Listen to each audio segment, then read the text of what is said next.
come to the bold analysis, this is going to be a short video. So kindly subscribe, click the notification bell and like our videos. And thank you very much for supporting our podcast.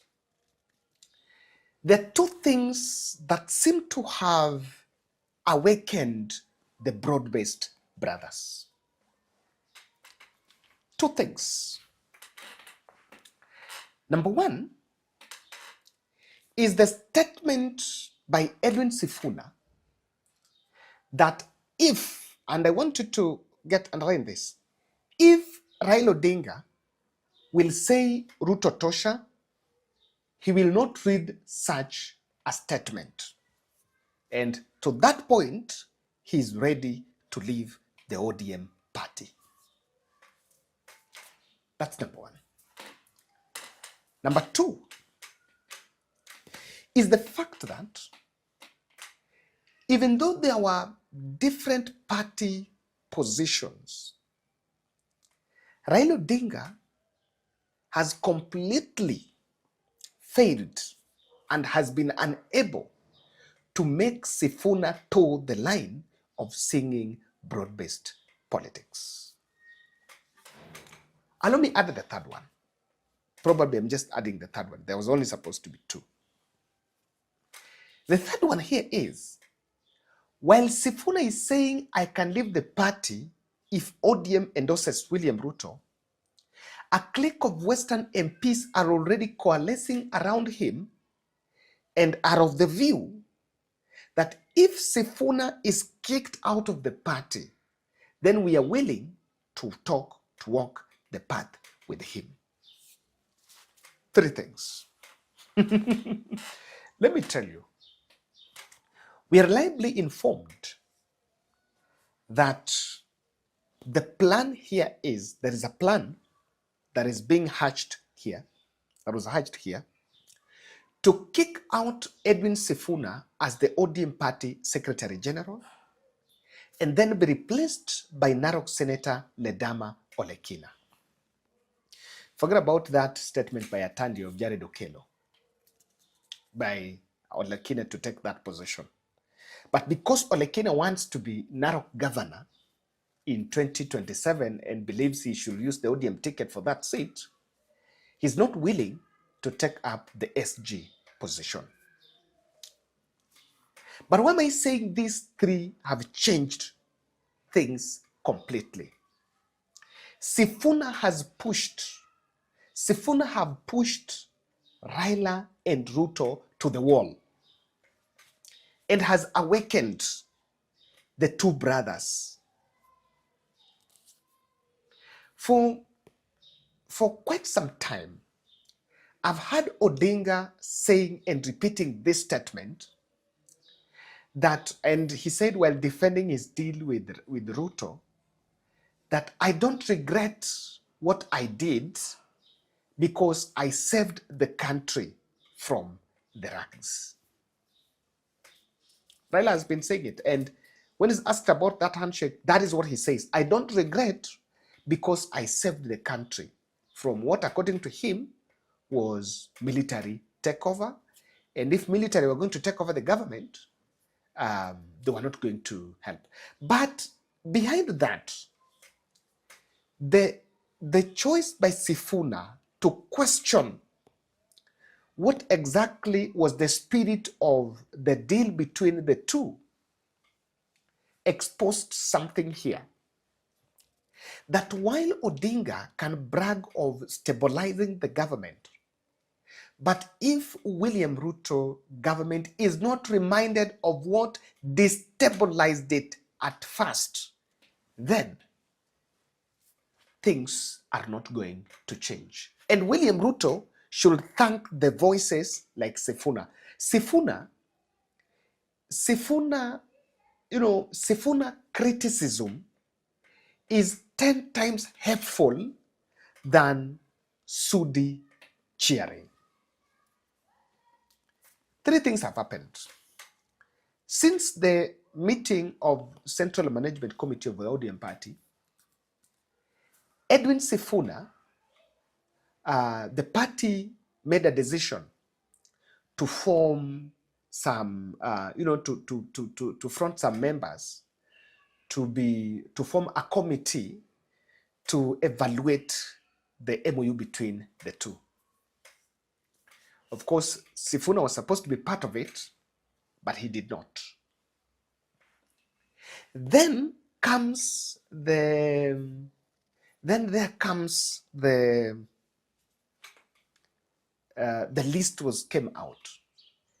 Agnes Zani, Gabriel Ogoda, and some little known people there, some small people named there.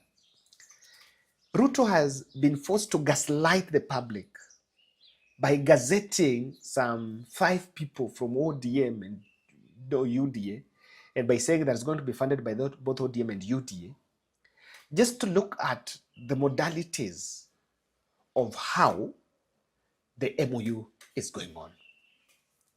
That committee was just to yield to the demands of Raila Odinga, and of course, Raila Odinga was responding to Sifuna's position that the MOU between ODM and UDA is not benefiting Mwananchi. Second thing, William Ruto has then moved in another gaslight strategy of, gazetting within 1 week, within just a span of 1 week, of gazetting another, task force to find a framework of compensating protest and demonstrations victims, people, men and women he believed that are criminal elements. And I remember some of them are even taken to, charged in law courts. When Njeri Maina, the women rep, Kirinyaga women rep, was mobilizing money for bail, to bail out some of those people, Kithure Kindiki was actually saying, why are they supporting them? And those are criminals. And then thirdly, William Ruto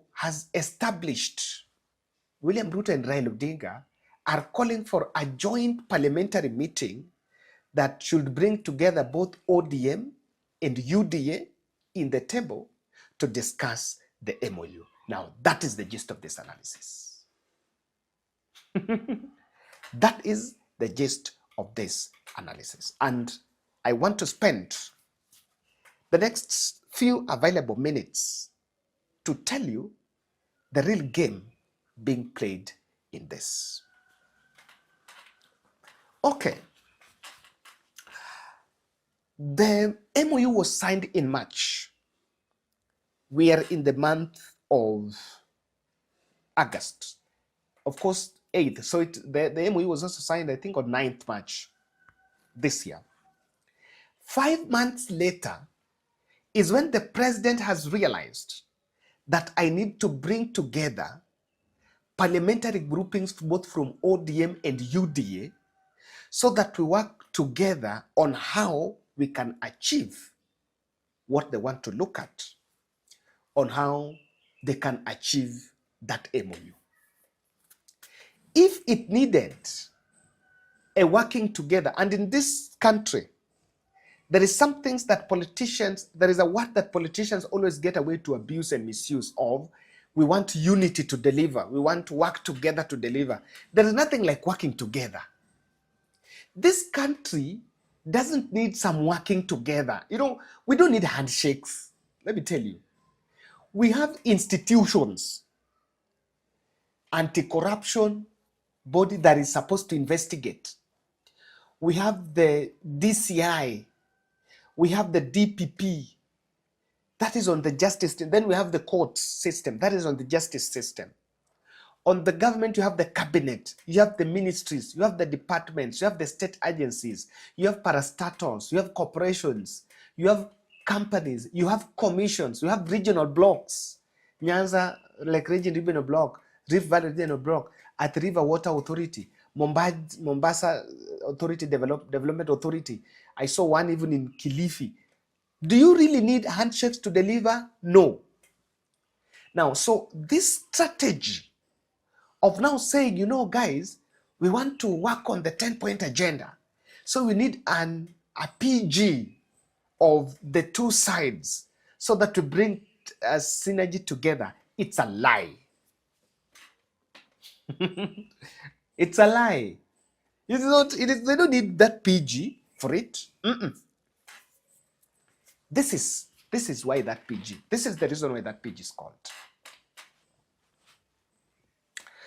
William Ruto is establishing this PG between ODM and UDA to strike a political consensus on the by-elections that are coming.